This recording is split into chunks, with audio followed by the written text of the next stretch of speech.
Walang pinoprotektahan, walang kasinungalingan, serbisyong totoo lang. Sa Maaksyong Rescue ngayong gabi, tatlong kwento na may kinalaman sa epekto ng alak. Tao mo gawin sa akin yan? Ay, hindi na po niya pa ako.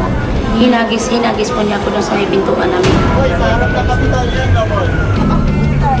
Isang misis, pumutok ang noo.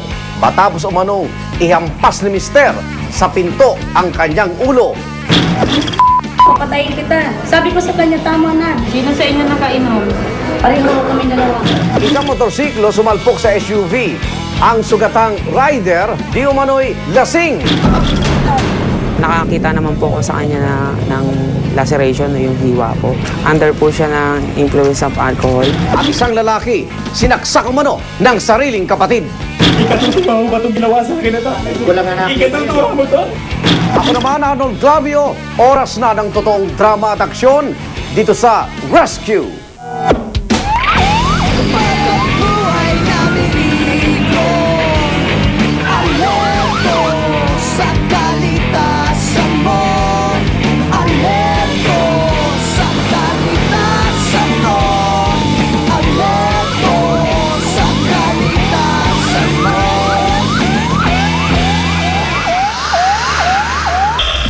Noong ika-25 ng Nobyembre taong kasalukuyan, naglunsad po ang Philippine Commission on Women ng 18 araw na kampanya para tuldukan na ang karahasan laban sa kababaihan. Pero sa aming nadokumentong reklamo, tila may ilan na hindi paaawat sa pang-aabuso. Isang misis ang pumutok ang noo matapos ihampas ng mister sa pinto. Ang dahilan, matinding selos.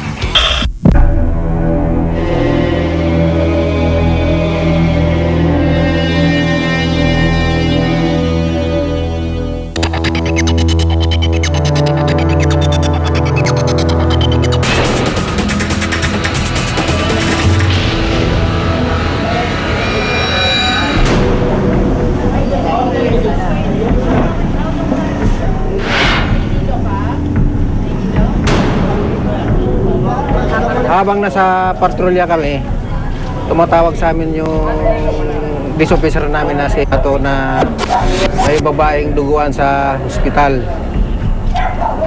Ngayon, ang sabi ng dish officer namin, puntaan namin sa hospital. Ngayon, nakita namin sa hospital, duguan yung babae, nakamindahe na yung ulo.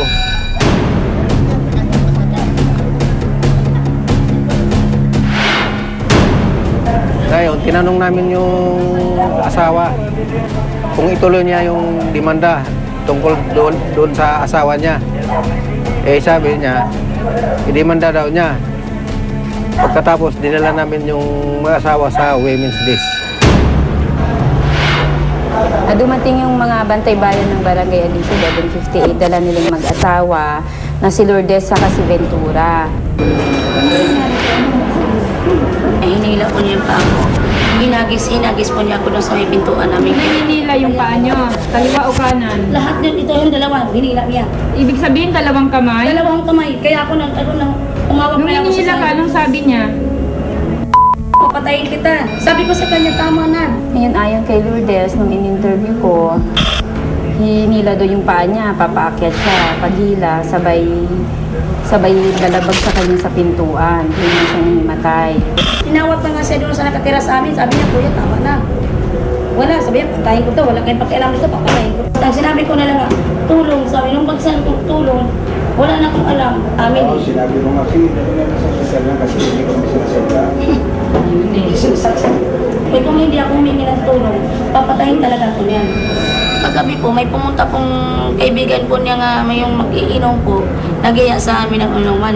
Nagsisilos po siya doon kasi araw-araw po pa doon. Dahil sa selos. Dahil po sa silos. Kaya, Ano sinabi sa inyo? Anong uring pagsiselos sinabi sa inyo? sabi niya sa akin nga, araw-araw ko doon kayo kainuman. Pues pag araw-araw doon kayo kainuman, pagpila-pilahan na po daw ako. Sabi ko gano'n sa kanya, huwag ka naman magsalita ng kanya, tama-tanda na ako at igalang mo naman Pagpila-pilahan ako. daw kayo. Pagpipila-pilahan daw Ilan ako. po ba yun? Eh, dalawa lang naman ho eh. Ito lang naman ang kaibigan na ito. Ito kay kapitbahay lang po nila eh. Ngayon kuya, alam niyo po yung dahilan, ba't naparito kayo?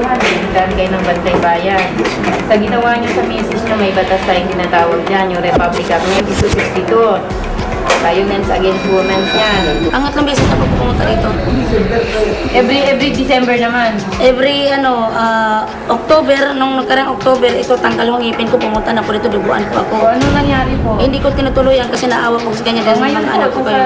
tatanong ko kayo. Kasi ginawa sa inyo ng mister nyo. Tutuluyan ko sa ito, pakulong ko sa dahil wala eh. Ang pinagubanta niya sa akin, papatayin daw niya kami mag-iinay. At papatayin daw niya ako, bibigtihin daw niya ako. Nitong pangatlo na talaga, hindi niya na mapapatawad dahil talagang ulo na ang naging pinsala sa kanya. Di ba sabi ko sa iyo na maghiwalay na tayo, bakit hindi mo ginagawa? Akong papalayasin mo sa pamamahay ko, hindi ko nalayas. Pagkikita na nakakatira sa atin. Sino sa inyo nakainom? Pareho kami dalawa.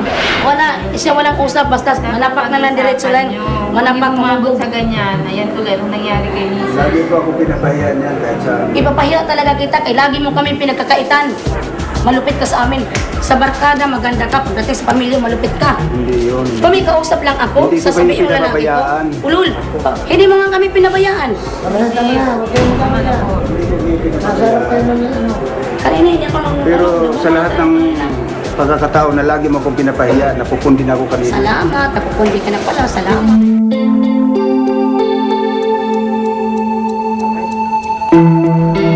Posibleng kaso, talagang makikita natin yung Republic Act na physical injuries in relation to Republic Act 9262. Pwede rin natin ipasok yung frustrated homicide kasi hindi natin alam baka yung nangyari kay Mrs. ikamatay niya.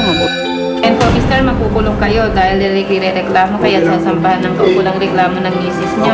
Tanggapin ko po yun. Tanggapin ko po yun. Yun po ang gusto niya eh. Bahala siya. Nasa kanya na lang po. Hindi yun niyo pong sabihin, hindi yun ang gusto ng Mrs. niya. Nakikita niyo naman yung ginawa niya Alam sa ko po yun Mrs. dahil Talaga lang, may nung dahilan. Ang Mrs. mo dapat minamahal, hindi Nung una, I-inquest natin kasama yung suspect sa aking complainant sa fiscal office. Kung malalaman natin na pag magrereklamo sila, kung binubugbog na sila ng kanilang asawa, sinasaktan ng sobra, pinapahiya, mga verbal abuse.